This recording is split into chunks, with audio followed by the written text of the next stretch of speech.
What is going on, guys? Welcome into the Blitz podcast, and today we're talking our number 2 ranked Kansas City Chiefs. This is the second time that I'm recording this episode because for our very, very loyal viewers that saw the video within like the first hour of it going up, me and Kane did the video Thursday night. Put the video together, posted it. And for whatever reason, Kane decided he was going to watch a podcast that he's on last night, and he saw that there was no sound coming out of his mouth. So we are recording this video again, but we have a new guest this time and a new host because I wasn't hosting with Kane. We do have a new guest in Mitchell McDonald. We've had him on a couple times this year. You should know who he is by now. Gonna probably be a little biased because, he's talking about a division rival, but this is the second best team. It's not going to be too negative. But Mitchell, how are we doing?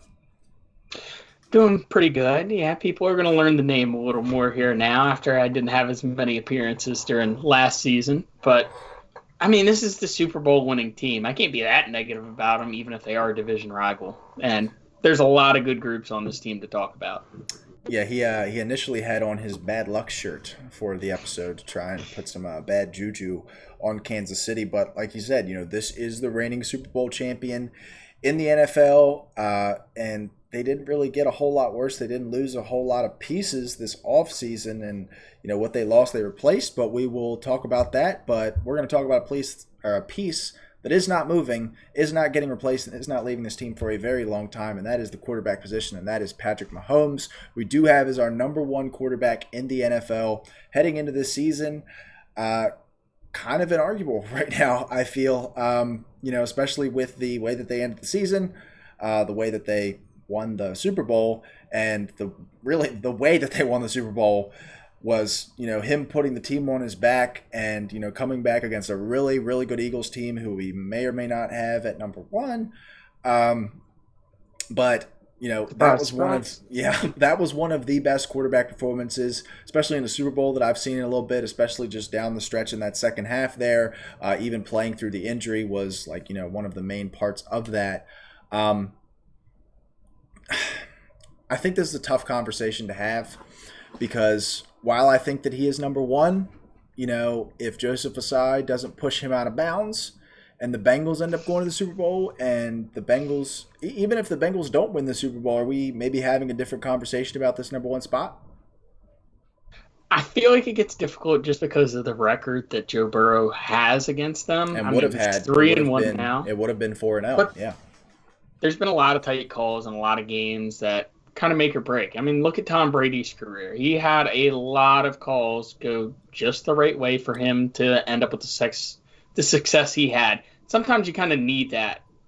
And the coin goes each way, and you make or break sometimes whether or not you go down as the Super Bowl champion or you're second place, like the Bengals in this situation. But overall, Patrick Mahomes overcame a lot of adversity last season. There were so many questions, like Tyreek Hill leaving and then having to deal with probably the worst set of receivers in the league, probably nearby Baltimore and a few other teams last season. But he had just Travis Kelce and then a couple of guys that are good, not great, out there on the outside, and he still managed to win MVP and throw for over 5,000 yards. I think he answered all the questions he had to last year, and he was still MVP regardless of whether or not they won that game against the Bengals. He still overcame all of that and brought his team to the number one seed. There's not many questions you can have about him. He's definitely a force multiplier for this team and can carry a team on his back if needed, which he did. Yeah, Patrick Mahomes is the force multiplier in the NFL. You'll see throughout the course of these rankings, this isn't a team that's ranking out in the top 5 for every single position group here, but they have the number one guy at the number one most important spot in the NFL. And you talked about, those calls that just happen to lean one way. Patrick Mahomes may have got one of the most infamous calls in Super Bowl history with that holding call with about 1 minute and 30 seconds left that granted them a new set of downs and ultimately really granted them the win there. But don't get us wrong here. This is not we're putting Patrick Mahomes' number one spot into question. 100% earned it. The things that he can do as a quarterback we may have never ever seen anybody do in the history of the game. This is a guy who's putting together a legacy to this point. 2 MVPs, 2 Super Bowl rings, a pair of first-team All-Pro selections as well, that no quarterback in the league currently has, other than, I guess, Aaron Rodgers.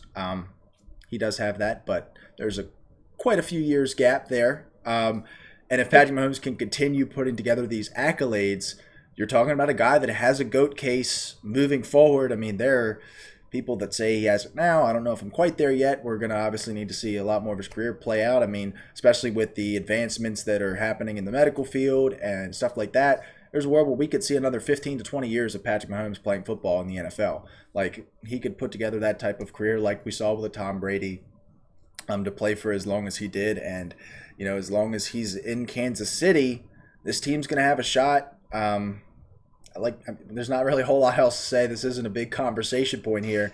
He's the best as of right now, but I just want to say that there were multiple points last season where we thought Josh Allen was the best quarterback in the NFL, or we thought that Joe Burrow was the best quarterback in the NFL. And I think it's these three that any given week you could walk out of the week and be like, oh yeah, that guy, he's number one.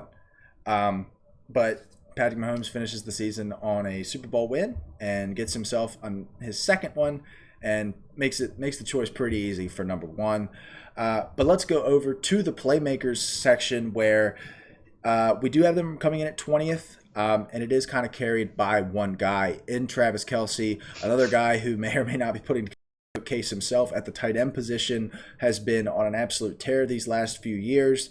Then you go to the wide receiver room, and things get a little bit more grim. You see Marquez Valdez-Scantling, Kadarius Toney, Sky Moore. They've got some more options here as well. You see Rashee Rice, Richie James, Justin Watson. Justin Ross did escape like a rough injury, correct? Yeah. So yeah, he had a touchdown today too, I think. Oh yeah, perfect. All right. But it's going to be a lot of guys here, so that's going to be the thing. But you don't have a true one. And then at running back, you do have Isaiah Pacheco here, who did go on a nice little run to end the season into the playoffs, earned this starting role. You do have Jerick McKinnon as the third down receiving back, but this is a really tough group to grade because when you think about them, you probably feel like this is a top half group, but when you really look at the names, it's not really there. But that Mahomes aura, that Chiefs aura definitely lifts them up. What do you think? Yeah, I think it's almost entirely on Kelce's back. Like, the running backs are okay, and they have Clyde, too, who went down for most of last season with the high ankle sprain. So they'll at least have three heads coming out of the backfield to kind of help there. But we listed legitimately 6 guys that we have no idea who is going to be the top target getter from the receiver group because they're all so interchangeable. Now, Kadarius Toney probably provides the closest thing to Tyreek Hill that this offense could ask for, but Kadarius Toney's never on the field. And that's just something you're going to have to take with a grain of salt, as he tore his meniscus fielding punt returns before the first day of training camp, didn't even actually have practice in, and tore his meniscus, most Kadarius Toney thing ever. And then you have a lot of young guys like Justin Ross and Sky Moore trying to make their name on this team.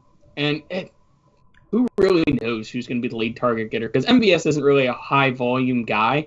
He's more of a deep shot guy down the field, which is probably good for Mahomes' play style, but someone has to get targets because Travis Kelce can only do so much at age 34. He can do a lot, but he shouldn't be asked to have an absurd amount of volume at his age at this point. He can do a lot, but he's not going to be able to get the 160 targets or something ridiculous like that he might need as a wide receiver one. Yeah, and like as far as fantasy purposes go, like I know that a lot of people want to figure out who's going to be the guy here, yourself included. If you're trying to draft the wide receiver one or who you think is going to be the wide receiver one for Kansas City, you're doing it wrong because I don't really think there's going to be a guy. Like, there's going to be weeks where it's going to be like whoever scores a touchdown or whoever has a big catch that week because I just don't think there's going to be a consistent target here. I was not a big fan of Sky Moore. I'm not a huge fan of Rashee Rice. Kadarius Toney, like you said, is probably the closest thing to a wide receiver one type of player on this team. But how many games out of him are you going to get a year? Like, you know, in fantasy, that obviously matters a good bit. Yeah, could be 3. Same thing really at running back. Like, I think Pacheco's got the role for now, but if Jerick McKinnon's healthy, I think he's going to get some snaps. I think Clyde's even going to get some snaps. I do think, would you say the book is kind of written on Clyde? Like, it might probably is going to happen for him? On being a true running back one, yeah, but he can still produce for you. He was doing okay last year. I mean, I think I traded with Sam something ridiculous because for some reason he was hell bent on getting Clyde, and I robbed him in that trade after his like ridiculous touchdown volume in like the first 3 weeks, and then he just fell off a cliff. Yeah, But he can provide some still as just a rotational guy. yeah. Like, I mean, again, running back to fantasy, I don't think Clyde's getting drafted and redraft anymore. Like, even your 12, 14 man leagues, he's not getting drafted, much less, being a legit part of this offense. I just want to call out one of my best calls was last offseason with the Tyreek Hill thing, and everybody was like comparing the loss of Tyreek Hill for Patrick Mahomes to the Devontae Adams loss for Aaron Rodgers, and I was like, look, the next best pass catcher in Green Bay at the time, like we all, in the preseason training camp time, everybody thought it was going to be Romeo Doubs. It ends up being Christian Watson, but the gap there is humongous. Whereas the gap in Kansas City from Tyreek Hill to Travis Kelce is minuscule. It's different positions, though. That's what everybody was worried about was, oh, he lost his wide receiver one. But Mahomes didn't lose his number one target. And, we see that in the difference between the results for the Chiefs and the Packers. Teams that, like, I know for us, we had the Chiefs at 6 and the Packers at 5th. Like, similar rosters or similarly talented rosters, at least we thought at the time, and I think a lot of people thought at the time. You have one team winning the Super Bowl, one team missed the playoffs. So that is. I do think it was good that they changed their strategy. They adapted to like the too high shelves by completely taking out the deep ball almost and just occasionally having a long throw and doing more underneath stuff. It was a complete change in strategy, and it was kind of cool to see Mahomes evolve his game like that and be able to utilize the short game as opposed to just make it an occasional thing like it had been prior in his career.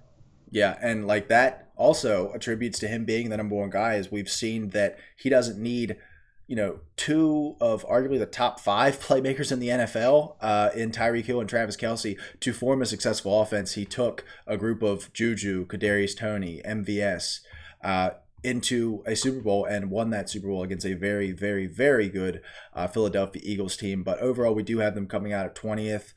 I don't know how much higher they can get than this, just because we said there's not going to be a one emerge here. The one is Travis Kelce. If you're trying to draft the Chiefs wide receiver one, just draft Travis Kelce.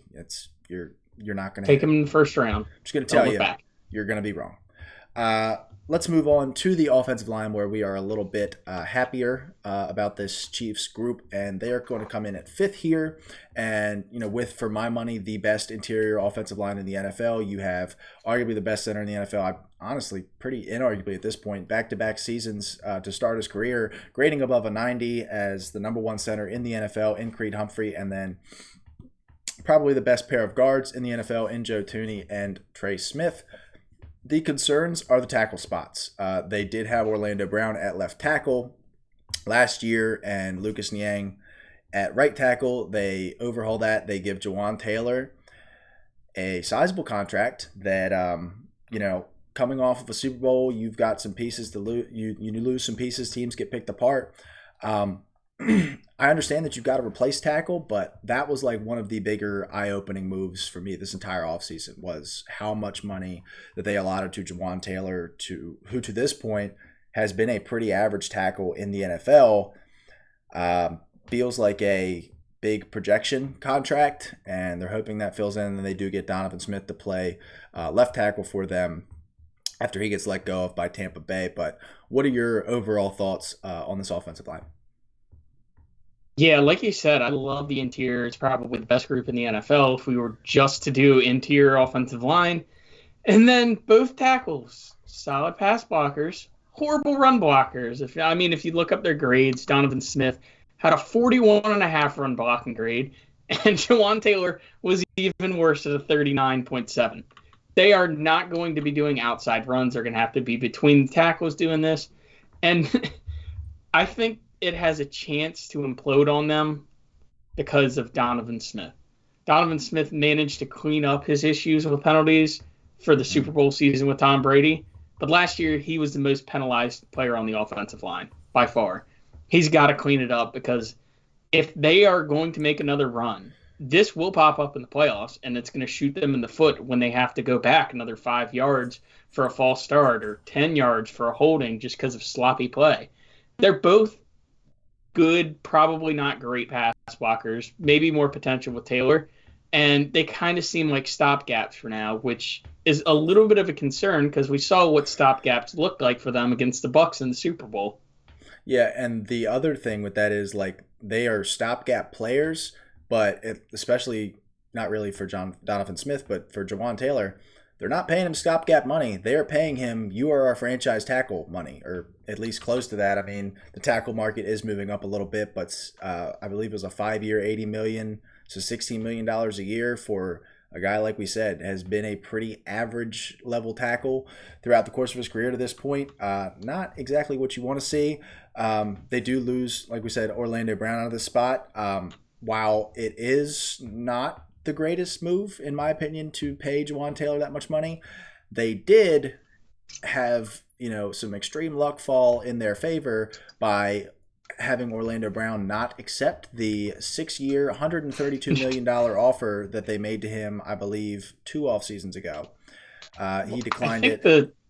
I think it was a little weird how they wrote it. Like they could get out of a good bulk of the money. Yeah, but just the fact that Orlando Brown didn't immediately sign that, scribble sign it, was insane. And still, even if it is some extremely backloaded money and the money's a little weird, that's still a pretty bad contract that could have been a disaster for them. And we just saw he got half of that with Cincinnati, and understand a little bit less years, but still a pretty decent chunk less of money for him. Yeah, I mean, the tackle spot, this is our 5th ranked group, and we do have it as the best interior. This is our best interior in the NFL, but the tackles are concerning. And like you said with those little breaks that the Chiefs have gotten over the last few years, that the holding call on Juju that ultimately ended up winning them the Super Bowl, those little calls mean a lot, man. And if Donovan Smith gets a holding call on even if it's midway through the 3rd quarter, but it's a potentially scoring drive and they have to punt because of a hold, that's the difference between wins and losses, especially when you're playing at the level that the Chiefs are going to be playing at for a very long time. So could be a concern there.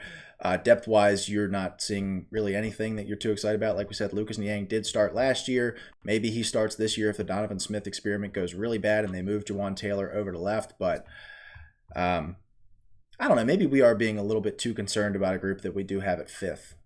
They're solid pass blockers. I just don't think they're going to provide anything in the run. And the Smith thing's more like a down the road, it could end up shooting them in the foot. Yeah. That's my only concern with him. That's fair. All right. Well, let's move on to this front 7 where, so me personally, I don't know where I had them, but just we do a little bit more research on this as the season goes, or as the power rankings go on. We do have them coming in 11th. I feel like we're a little low. I think I'd probably have them sneaking into the top 10 in my opinion. I had him at 8. Okay. Yeah. Look at me. They do have Chris Jones, who was one of the best players in the NFL last year, was probably the best interior player in the NFL last year. I believe may have got some Defensive Player of the Year votes. If not, he probably deserved to. Easily the best season of his career to this point.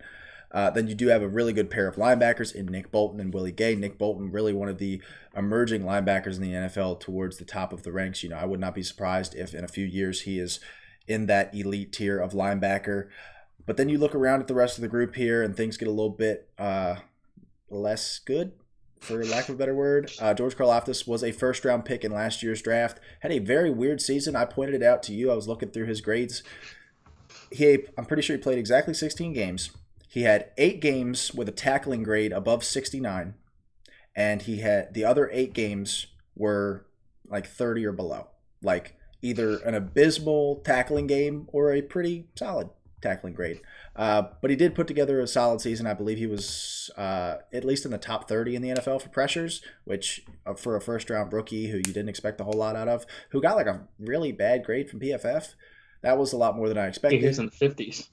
And then you also draft Felix Anudike Uzama in the 1st round. I got that really good when we recorded it the first time, and I don't know why I was like questioning myself this time around. I'm upset. We'll cut it back in from the last episode. They got in the If first there's round. audio. Yeah, there was audio for me, damn it. With the last pick in the first round, was a little bit of a surprise for me, but they do need to continue to reinforce this edge room because, like we said, there's not a whole lot to be optimistic about here. They also have Derek Nottie in here as well, who I feel like has had at least 2 stints with the Chiefs, but has not been good very recently. But the big talk in this front seven is the contract dispute with Chris Jones. And I mean, I'll hand it over to you, but things could get really bad if he's not here for this front seven. Yeah, if he's not here, where does the pass rushing production come from? Because if you can double team George Karlaftis, which seems like unnecessary, you're praying Felix Anudike-Uzomah breaks out in his first ever games in the NFL, because it's not very good in pass rushing or on the interior outside of Chris Jones. I mean, they probably have the top group for depth on linebackers with Willie Gay, Nick Bolton, Leo Chanel, and Drew Tranquil. That's a loaded group of linebackers. Mm-hmm. But how often are you going to send them on a blitz and just leave the middle of the field open? We'll get to the secondary. The secondary can't make up for that lack of it entirely. Chris Jones is absolutely vital to this team. And I know I brought it up to Tyler, what's the panic meter if he does actually sit out till week 10?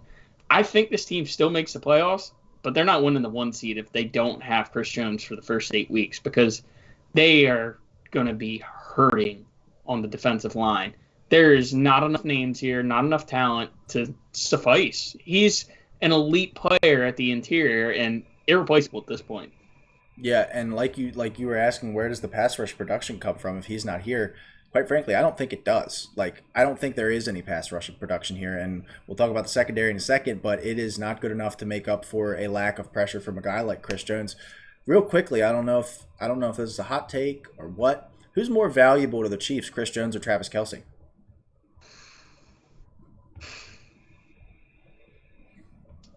I'm going to say Chris Jones, honestly. Because there's no other names on that defense, and you have to keep it afloat somehow. Kelsey's great and all, but I think Mahomes could manage with the 6 names he has at okay receivers. I would get you to say that in a quote. If you said Chris Jones is the most valuable player on the Chiefs, then I'd definitely throw that on quote graphic. Mahomes. But yeah, maybe I might still. Who knows? Yeah, I feel a little quirky. But yeah, really, really worried. They need to figure this out. I understand that they did this thing where they had a superstar player at a really valuable position, and they let him go and said, we'll figure it out. And they did that. They let Tyreek Hill go to the Dolphins. They used those assets to add guys like Justin Reed. They added a first-round pick. I don't know if it was the Karlaftis or the McDuffie pick, but one of those two. They added an MVS with the money that they saved. But I don't know if lightning's going to strike twice here, and especially at a position like this where, in the playmakers department, in the pass catchers department, you lose Tyreek Hill, you still have Travis Kelce. If you lose Chris Jones from this pass rush, that's a problem. We're talking about one of the worst defenses in the NFL. We're talking about that 2021 team that felt like they had to score 30 points a week to be able to compete in games, and we saw that was one of Mahomes' worst seasons was that year, and that was one of the Chiefs' worst seasons in recent memory as well. So they need Chris Jones. If he wants to get paid at the top of the market, you look around at this team. I know Patrick Mahomes is getting paid towards $50 million a year, but what quarterback isn't nowadays? And they don't have a number one wide receiver that they're going to be paying a lot of money to. That is Travis Kelce, but he's taking pay cuts to be on this team. I understand that they're going to be paying a lot to Joe Thuney, Jawan Taylor. Not really anybody else on the defense, though. Line. Yeah, who's the highest paid player on this defense right now? If it's not Chris Jones, Reed? Yeah, and I think he got something like a $10 million deal, maybe not even that, or $10 million per year, if that. You got to allocate some resources to this defense, because even if you've got some young guys that you like here, you need Chris Jones. If you want to be a Super Bowl team, which with Patrick Mahomes and Andy Reid, you're expected to be, Chris Jones needs to be suited up and playing, because otherwise they're not a Super Bowl team. If Chris Jones isn't here, we would have talked about them, like, let's say Chris Jones doesn't play at all this year, or they trade him for picks and they don't get anything back immediately. Where do the Chiefs rank? They might fall out of the top 5 if there's no defense on it. Yeah, because like I mean, because we have it too. We can do the Mahomes factor all day and the Andy Reid factor all day, but if their defense is ranking in like the bottom 8, it's going to be really hard for them to win football games, especially in an AFC now where a lot of these teams, you think about the Ravens, the Jets, the Bills, they're loaded on both sides of the ball. Like they've got really good offenses and really good defense. The Dolphins, the Browns, even the Chargers, even the Chargers, even the Bengals to a certain extent. Like these, you gotta have a guy like Chris Jones on this defense, especially with the roster that is around them. This is not the same AFC that he went to the AFC Championship with that god-awful defense the first year he broke out with 50 touchdowns.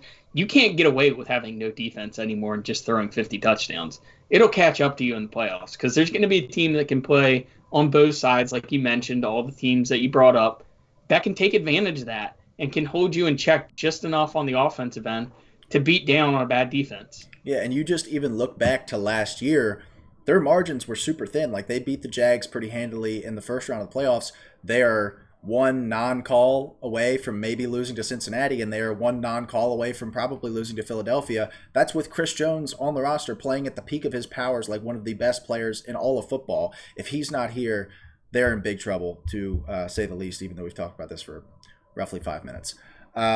Moving on to the secondary that we alluded to a little bit. They're at 15th here. Pretty average secondary. L'Jarius Sneed continues to get better as a corner in the league. I don't know. I think I'm a little bit higher on L'Jarius Sneed than the average person because you texted me and thought that I was a maniac for having the Chiefs secondary as high as I did. Maybe I just like Sneed a little bit. I don't mind Sneed. I just don't think the group's solid in total. And okay. Yeah, and you've got McDuffie here as well. What the media doesn't want you to know, and by the media I mean Mitchell, is that both L'Jarius Sneed and Trent McDuffie graded in the top 20 for corners last year. L'Jarius Sneed graded out at 13th. McDuffie graded out at 16th. I know McDuffie missed some games to start the season, so his a little bit smaller of a sample size, but they graded out pretty well. You got Justin Reed on the back end, Brian Cook here as well, and then Jalen Watson. They have a Justin and a Jalen Watson on this team. I think 15th is good. I was probably a little bit too high at 11, but I think 15th is probably good enough. I think Trent McDuffie could take another step. We could be talking about a guy who's one of the better slot corners in the NFL here soon. Yeah, they're probably about dead middle of the pack. There's a lot of young talent here. Brian Cook was okay with a lot of catastrophic moments last year. Mm-hmm. I just remember Daniel a lot Sorensen. Of texts from Ty. Yeah. Not quite to that level, not getting absolutely cooked, just boneheaded plays, not just lapses in coverage. But I think that'll buff out as he goes into his career and becomes more aware on the field. But him and McDuffie have a lot of potential for this group to grow, which they're going to need to if they're not going to pay Chris Jones. But they definitely have an okay group around them. I don't think it's anything to write home about. There's some potential here, but L'Jarius Sneed's definitely the leader of the group. Surprisingly great pass rusher for a cornerback, and then just solid in coverage, I think.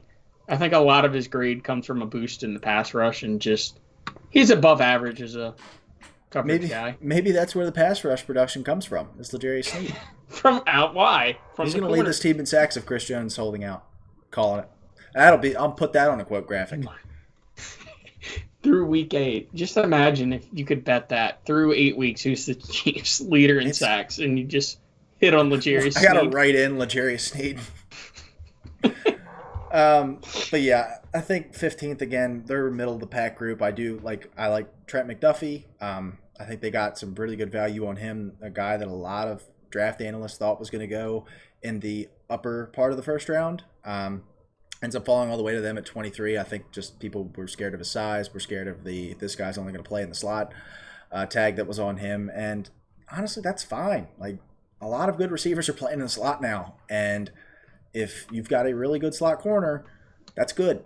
It's not something that's completely invaluable. I don't know why the NFL thinks that slot corners are not worth anything when Guys like Justin Jefferson, guys like Amon-Ra St. Brown, guys like Cooper Kupp are playing in the slot. Like, is Keenan going to play in the slot this year? They're going to move him out of it a little more. Lombardi only had him in the slot, and Moore wants to spread it out. But, like, when you can find guys that are undrafted, like Chris Harris Jr., that are amazing in the slot, or even like a Cater who, like I mentioned on the Dolphins, there's a lot of guys you can find that are undrafted guys and can step in just fine. Like later round guys usually fall because they're smaller and they're just deemed slot corners, and they manage to step in because they're savvy, but aren't good enough to handle the jump balls on the outside, and that's the only reason why they fall. You just pulled up like the best undrafted player in like the last 10 years. At least guaranteed the best undrafted corner. Dude, Austin Eckler, all right, completely different positions, but I maybe we haven't seen the end of Austin Eckler's career yet, but I think Chris Harris is going to have a better Hall of Fame case than Austin Eckler. I don't know if that's helped. Throw that on a quote graphic. All right. Coaching. We've got a lot of quotes from this. I know, dude. I love it. On to the coaching slide, where we do have them at number 1. Again, a very, very, very big part in them ranking at second is they have the number 1 quarterback and the number 1 head coach in the NFL, arguably the two most important parts of a team in Andy Reid. Real quickly before we keep moving on, do you think – so Caden brought this up in the Ravens episode, and he said that he thinks that Andy Reid is already the GOAT. I think he's building a GOAT case. My issue is I don't know if he's going to coach long enough to be able to even – get the resumes arguable with Bill. I mean, he has 2 rings. That doesn't get you to Bill. That doesn't get you to... I think when does the conversation start? At what amount of... I think maybe 4? You start, like, thinking about it because... He's probably, like, edging on top 5. I don't think he's, like, with Walsh or anybody like that either. Like, all-time great coaches. Like, you look at the 49ers eras and stuff like that, or even the older Steelers eras... He's not quite to that level. Like, he's had a lot of success, went to a lot of NFC and AFC championship games, but he hadn't been the guy to finish the job. But he's definitely nearing it. If he sticks with Mahomes for another 5 years, wins another ring or 2, he's definitely moved into the top 5, maybe even top 3. Yeah, and my argument to Caden was, like, Caden was saying, well, Belichick had Brady for his entire career, and you look what happened when he didn't have Brady. Well, he's had Mac Jones, Cam Newton, Bailey Zappi, and he's been above 500 2 out of the 3 years. With Cam Newton, one of them. Had the best defense in the NFL last year, and Andy Reid has not been coaching chumps at quarterback. I mean, in Philly, he had Donovan McNabb. He had Alex Smith for a couple seasons. I mean, Alex Smith, nothing to be excited about. He stole Big Ben's comeback player of the year, but pretty solid quarterback in his own right. And then he gets Patrick Mahomes, who's been, pretty steadily the best quarterback in the NFL since he arrived. I mean, who's the top receiving weapon the Patriots have had in the past 3 years? Julian Edelman for 1 year? Juju Smith-Schuster? Was he really Jacoby on that Myers? team with Cam Newton? He was, because he went for like 180 yards against the Seahawks. What the? Okay. Yeah, that was last year. I wouldn't have picked that out. I mean, hey, Juju now. Devontae Parker, maybe? Anybody? Yeah, he's paid like it. Jesus. Yeah, but we obviously, I think, it's not inarguable. I definitely think you can make an argument for Shanahan. I definitely think you can make an argument for Bill Belichick. As much as I'd like to, I don't think you can make an argument for really anybody past that as far as the best coach in the NFL. But you look around the staff, you also have Matt Nagy here, who definitely has a negative connotation around him. But I think as an offensive coordinator under Andy Reid, this is where he started, and he built his way up to get that Bears job. Now he's back here, built his way back up to an offensive coordinator. Who knows? Maybe somebody hires him as a head coach again. But I think this is a fine role for him. They do lose Eric Bieniemy out of this spot. The main question around that relationship is, was it more Andy Reid than it was Eric Bieniemy? But, maybe there's a couple times this year where we look and go, well, maybe they're missing Eric Bieniemy just a little bit. If they're off, like, that's a 100%. That is a week 2 Chiefs offense has only scored a combined 35 points in the first 2 weeks, and everybody's like, oh, well, they miss Bieniemy, and maybe Sam Howell has a good game or 2, and that's going to be the narrative on it's like First Take. Patriots all over again. The Patriots have like a horrible first 4 weeks or something like that, and then out of nowhere run the table. Yeah. It's all too familiar. Well, and that's kind of the thing with the Chiefs, but we'll talk about that in a second when we get to their like over-under prediction thing. But they do have Steve Spagnuolo here in Kansas City. I think is become or establish himself as one of the better defensive coordinators in the NFL. Just being able to create a above average defense out of pretty average parts. We talked about that a lot with Cincinnati and that defense with Lou Anarumo and how he's been able to do that. I think Steve Spagnuolo has done very similar things here. This is our number very one. Underrated. Yeah, I don't think people talk about it enough because the offense is so good and the defense just kind of pales in comparison. He made that defense top 10 somehow. Mm-hmm. And like we just talked about it, if Chris Jones isn't there, they're fucked. So that means all around, not that great of a defense, and they managed to rank in the top 10. So just overall, what are your thoughts on the coaching staff? I do like a lot of it. Nagy is at least a guy who's familiar with the system. He's worked with Reed before. He was there last year, so he shouldn't be too much of a fall off, especially if Reed's there probably making the play calls. And then Spagnuolo manages to make mountains out of molehills out of that defense. There's not enough there to be a top 10 defense other than Chris Jones, yet he still manages to bring like exotic blitz packages to throw off quarterbacks' looks. Him and Lou Anarumo should be talked about probably in a little more similar of a name, but Lou does better against the big name quarterbacks and holds them back. And I think that's his calling card, while Spagnuolo does it like weekly, just like flatline. And I also think that Lou Anarumo doesn't even have a Chris Jones. Like that's also part of it. Like they've got a lot of solid, Trey Hendrickson's, Chidobe Awuzie, but they don't have a Chris Jones level player that you can point to and be like, oh, that's a good defender on that defense or a great defender.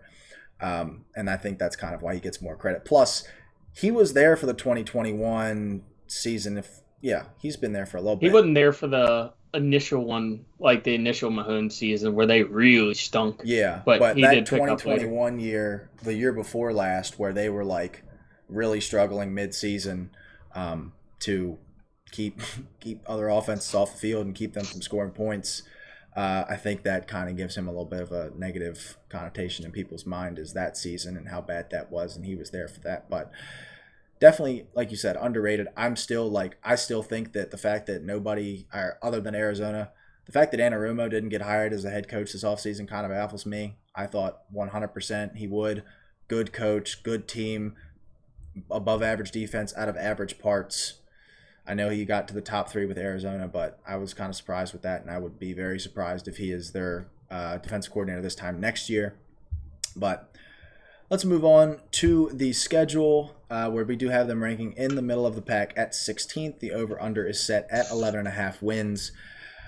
We'll say very colorful schedule. I think the yellow lines helps out a little bit, but we're seeing lots of oranges, lots of blues, purples.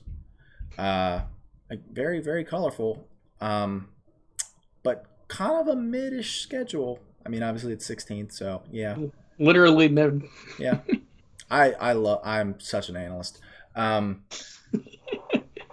always like looking through the schedule and it's like, all right, after this point, things get rough. And I think that after their bye week. Yeah. I mean, you get Vegas twice. I guess technically. Those are tough weeks, but Chris Jones will be back after week 8, which is when their schedule gets hard against Miami. I was about to say, I think the line would be Denver in week 8. After that, it gets a little bit tougher, but it's easier to say the bye because they do get Philly. They got to go to Vegas, go to Green Bay.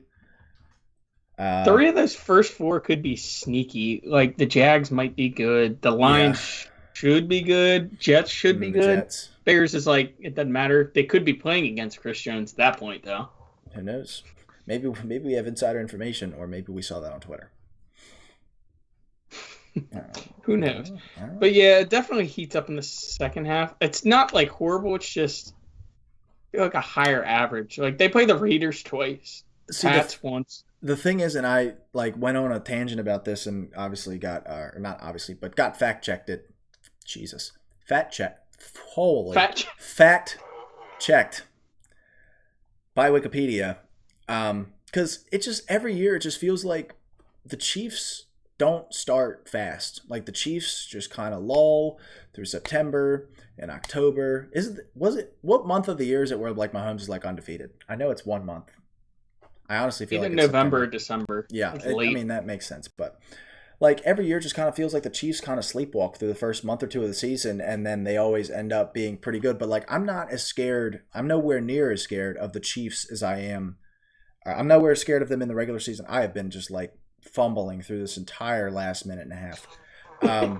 Nowhere near as scared of them in the regular season as I am in the postseason. Like the Chiefs in the regular season are not a team that gets talked about. I do think that that's a little bit of just like fatigue of like Patrick Mahomes is here, Andy Reid's here. We know this is going to be one of the 2 or 3 best teams, at least in their conference, if not the entire NFL, every year. And nobody really talks about them when, you know, like a team like Buffalo gets hot or a Cincinnati gets hot or a sleeper team gets hot. They get talked about a lot more.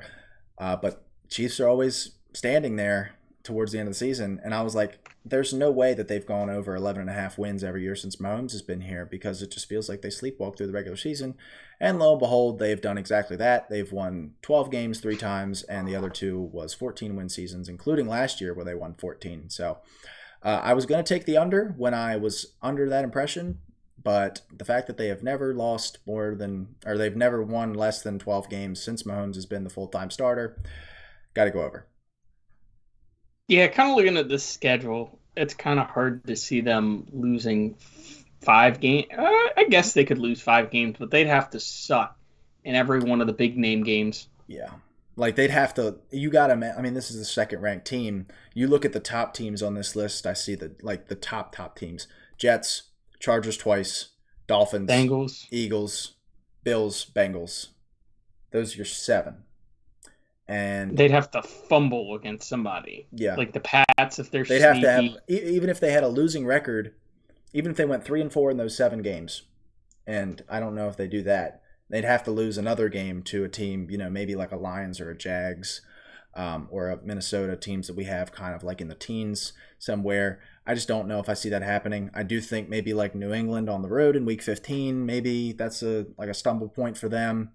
But yeah, I have them going over. I'd imagine you do too. I'm going to get the bad luck shirt. Yeah, They're going to go over. Yeah, there you go. They're going to go over 11.5. Rub that off on a mid-sentence. There you go. Whoa.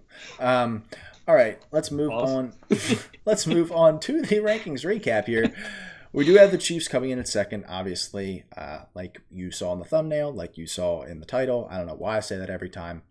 But the offense is second as well. I could definitely hear an argument for having them higher. I could almost also hear an argument for having them lower. You know, we had Cincinnati at number 1 with the number 2 quarterback, number 2 playmakers, but a middling offensive line. And then we have the Chiefs, number 1 quarterback, number 5 offensive line with middling weapons. So we have them coming just behind them. And then the defense at 15th. I think, you know, you look at this group, even with Chris Jones here, I think this is a middle-of-the-pack group in the NFL. And then the championship window, this was kind of weird. I wanted to find a clever way to write this, and I didn't. So I just put open with Mahomes, because as long as 15 has got a helmet and shoulder pads on that are red and yellow, they're going to be competing for a title every single season, no matter what. I mean, that's about as fair as it gets. He's a game changer no matter what, and he can drag a franchise if he needs to, like he did last year almost. And like with the offense thing, them ranking it too, it depends on how much you want to weight quarterback, because the quarterback pretty much is the offense.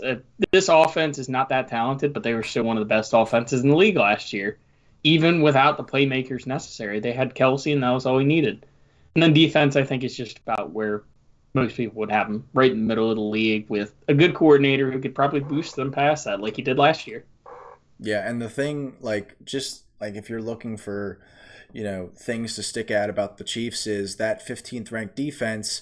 You know, it's never going to win you any games, but there are times, especially if Chris Jones is still having a contract dispute, there's times where that defense could lose you games. Like we've seen this defense put together some really bad stretches of games throughout the Mahomes tenure, and sometimes your offense can't bring you back from that. And those might be those games, especially early on, where the schedule's a little bit weaker. But if Chris Jones isn't there with the contract holdout, they could stumble. They could, like a Lions in week 1, if Chris Jones isn't there, if the Lions offense gets hot like it was for so much of last year, and the Chiefs just, for whatever reason, Patrick Mahomes can't keep up with Jared Goff, that could be a game where they stumble. And I don't know. Again, if you already bet the under and you're trying to get reassured here, I'm trying. Okay. But yeah, with the I already championship, rubbed the bad luck shirt. That's all they yeah. need. So yeah, well, they probably just clicked off. We're like, okay, well then we're good. Um, but the Open with Mahomes thing, like, it's not like with like a guy like Joe Burrow or something like that, where you can look at it and be like, okay, well there's a contract coming up or the contract ends. Magic Mahomes is under contract here for like the next 7 or 8 years, like, and Well, it sounds like they're going to restructure it so oh he yeah, get they paid more. definitely are, and but I don't. It's not going to get shorter. There's no way that he is not on this team for at least 8 more years or 7 more years, whatever the years left is. Which means he's going to be here. They're not really going to have a whole lot of problems, but the thing that I would point to is the main thing that's keeping this thing going, other than Chris Jones, is Travis Kelce. Travis Kelce getting a little bit up there in age, and they've had a couple swings and misses at the wide receiver position in recent years.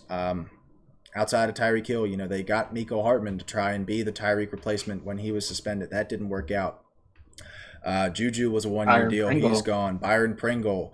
I'm not going to say Sky Moore didn't work out, but hasn't worked to this point. Rashee Rice, I don't see that from him either. MVS is what he is. I don't know if you're going to ever get more than what he is now. And Kadarius Toney, I don't know. So you're worried about that. Like, it's not like with the Bengals where you can point and say, all right, Joe Burrow, Jamar Chase are going to be here for a very long time. And as long as they're both here, they should be in for X amount of years. Travis Kelce, that, his career's, he's getting up there. Also, before we go, so I didn't realize how far behind he was behind Tony Gonzalez as far as statistics go. And Travis Kelce is entering his age 34 season. Tony Gonzalez retired at 37. So let's say he retires at 37 like Tony Gonzalez did. He's got 3 more years. He is about 500 catches short of Tony Gonzalez and 5,000 yards short of Tony Gonzalez in all-time receiving. I didn't realize the gap was that big. But I don't think he's even that close to Gates and touchdowns either, so he might not walk out with any of the records. I'm almost certain he's behind Gates in both of those because I think he was 4th in catches and 4th in yards. Do you think he gets there? He's going to be tied to Mahomes. There is a world where he plays a little bit longer. We've had 10 years worth of medical advancements since Tony Gonzalez's career was ending. Maybe? I think his early attachment with Smith kind of hurt him because he wasn't in that high volume offense, and now he's the perennial 1,000-yard receiver. I don't know if he won't catch him in total receptions, I don't think, if he retires at 37, but I think get near him in yards just enough, and I think his peaks are higher. Like, he's definitively number one. Tony was probably pretty clearly number one with some competition. Years on and years off. Was the thing, was like Gronk's the peak guy. Like, if you're looking for best player at his peak, if he was healthy. It's Gronk. He's never healthy, and he retires at like 30, and we never really get to see that play out. I mean, and he still had almost 90 touchdowns. What? Yeah, Hold on. I'm pretty sure. And he had almost 90 touchdowns 2 years ago. He's 34, so he retired at 32. He retired the Tampa Super Bowl year, so 2019. Yeah. No, 2021. Or 2020, in the middle. COVID year. It was right before COVID happened. So, dang, it really felt like he got drafted. He still had 92 career touchdowns in like a 10-year career with a ton of injuries. That's and that's why I think Kelce could maybe get there, is because especially, if he takes care of his body, we have the medical advancements. He has not been a injury-prone guy whatsoever throughout the course of his career, and it's going to be a pretty nice incentive to be like, okay, well, I've got Andy Reid, I've got Patrick Mahomes, I'm in the perfect situation here. I can play for as long as I want. He's not a guy that cares about money. I don't think that's ever going to be a problem. I think he'll retire as a Chief. I think he's got a GOAT case at tight end by the time it's all said and done. So that's 3 guys that we've talked about with the Chiefs that we can point to and be like, maybe when it's all said and done, this guy might be the greatest to ever do it at his given position, and, number 15 might be the greatest to ever do it, period, when he's all done. Yeah. Number 2, Kansas City Chiefs. We got 1 team left. If you are a intelligent person or even a semi-intelligent person, you figured out who that number 1 team is. If you're not, if you haven't figured it out, that's okay. We're going to upload it very quickly after this because I've already recorded it because I had to re-record this one. But that's going to do it for us. I know that'll do it for Mitchell, at least in the power ranking segment, but we'll obviously have him on throughout the course of the season. You have any final remarks? Any, you want to rub the shirt again, or? No, I can't. I mean, I can talk about the shirt, but I don't think the fans want to hear that on a Chiefs They've episode when already it was a left. Chargers thing. They're long gone. Nobody will hear it at this point, but it's kind of a. This will be a fun season, I think, with me on my closing remarks for it. I definitely feel like there's going to be some random teams like last season with the Seahawks randomly jumping up. I feel like a team like the Panthers could shock us and somehow climb the rankings. Steelers. There's a lot of teams. It'll be fun to look back and just like halfway through the season and be like, man, we were idiots. Oh yeah, you wanna talk about being idiots. So last year, our 2 through 5 was Chargers at 2. We now have it 7. Hey, we so finished not top that bad. 10. Yep. We finished top 10. The Bucks were 3. They snuck into the playoffs. We now have them at 27. The Rams were 4. They were one of the 6 or 7 worst teams in the NFL. We now have them at 31st. And the Packers were 5th, who missed the playoffs, coming in at 20th. And 6th was your very own Kansas City Chiefs that won the Super Bowl, are now 2nd. You know where Philly was? 15. Yep. Bang. They're number 1 for us. Yeah, and we had Seattle at 29 or 30. So that was a miss. They were tied for 29th with Atlanta, and Atlanta moved up too. That one's fine. The Bears one got a lot of criticism, but that one was almost I was so it. confident about that one. I was so confident about that one. Everybody thought that we were nuts for that. I was so confident about that one. I was so glad I'm right. I love being right. And obviously Denver sucked. I was about to say Denver. It's like Russell Wilson. No way he can suck. Yeah. We had like the Bengals at 9th was another one. 7. Yeah. Or something like that. That's not horrible. As long as they're close to top 5, I feel like that was manageable. But yeah, I mean, a lot of those, though, I think we were pretty spot on. I'm pretty sure we've had the Saints. I think we had the Saints at 16 last year. They came out at 8. People are definitely gone. The Saints are just so middle of the pack in general. But, yeah, for those of you that have stayed around, I love you personally. And thank you for watching. Please like, comment, subscribe. Go check us out on Instagram. We're going to be having some exciting stuff happen on the Instagram over the course of the next week or so. So be on the lookout for that. Things are going to look a little different. I hope everybody likes it. Please support that so I can justify working 8-hour days for no money. Thank you guys for watching. We're out of here.